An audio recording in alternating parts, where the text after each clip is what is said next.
Hi everyone, welcome to my channel. మీ దగ్గర ఏవైనా ఎలాస్టిక్ పోయిన పాత హెయిర్ బ్యాండ్స్ ఉన్నాయా? వాటిని వేస్ట్ చేయకుండా నేను ఎలా యూస్ చేశానో ఈ వీడియోలో చూసేయండి.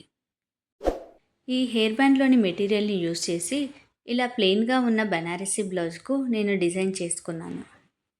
సిల్వర్ జెరీతో ఉన్న ఈ బెనారసీ బ్లౌజ్కు ఏదైనా థ్రెడ్ వర్క్ చేసుకుంటే అస్సలు కనపడదు. నేను తీసుకున్న హెయిర్ బ్యాండ్ నా శారీ కలర్కు మ్యాచ్ అవుతుంది. అందుకే నేను ఈ హెయిర్ బ్యాండ్ని యూస్ చేసి డిజైన్ చేసుకోవాలనుకుంటున్నాను.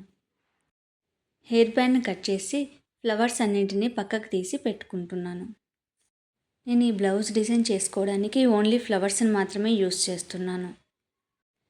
ఇలా డివైడ్ చేసుకున్న ఫ్లవర్ను నెక్ ప్యాటర్న్కి తగినట్లు నేను స్టిచ్ చేసుకోవాలి అనుకుంటున్నాను. నేను హెయిర్ బ్యాండ్ ఉంది కాబట్టి నేను ఇలా డిజైన్ చేసుకుంటున్నాను. మా దగ్గర ఇలా హెయిర్ బ్యాండ్ లేదు, మేము ఇదే ప్యాటర్న్లో డిజైన్ చేసుకోవాలి అనుకుంటున్నారా? అయితే ఏదైనా లేస్ని పర్చేస్ చేసి ఇలా ఫ్లవర్ పెటల్స్ని మాత్రమే కట్ చేసుకొని కూడా డిజైన్ చేసుకోవచ్చు. ఇప్పుడు నీడిల్కు 4 స్ట్రాండ్స్ థ్రెడ్ని తీసుకొని ఈ ఫ్లవర్స్ను స్టిచ్ చేసుకోవాలి అనుకుంటున్నాను. గ్లూను అప్లై చేసి కూడా చేసుకోవచ్చు, కానీ నేను స్టిచ్ చేసుకుంటున్నాను. అప్పుడైతేనే వాష్ చేసినా ఊడిపోకుండా ఉంటాయి. ఇలా ఫ్లవర్ పెటల్కు మిడిల్లో 4 సైడ్స్ నాట్స్ వేసుకోవాలి. ఇలా ఫ్లవర్ ఊడిపోకుండా టైట్గా నాట్ వేసుకున్న తర్వాత బ్యాక్ సైడ్ ఎండ్ నాట్ వేసుకోండి.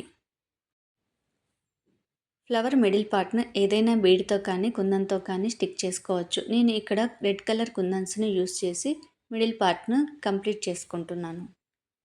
మీ దగ్గర ఇలాంటి ప్యాచెస్ ఏమీ లేవు అనుకోండి, మీరు థ్రెడ్తో ఇలా ఫ్లవర్ ప్యాటర్న్ స్టిచ్ చేసుకోవాలి అనుకుంటే ఎలా స్టిచ్ చేసుకోవాలో అనేది డిస్క్రిప్షన్లో లింక్ ఇస్తాను, చూడండి.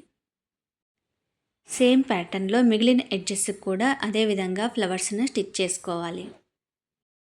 ఎవరైనా కొత్త వాళ్ళు నా ఛానల్ ఫస్ట్ టైం చూస్తుంటే ఆల్రెడీ కుట్టిన బ్లౌజ్ మీద నార్మల్ నీడిల్తో సింపుల్గా ఎలా వర్క్ చేసుకోవాలో నా ఛానల్లో వీడియోస్ అప్లోడ్ చేశాను. ఇంట్రెస్ట్ ఉన్న వాళ్ళు చూడండి.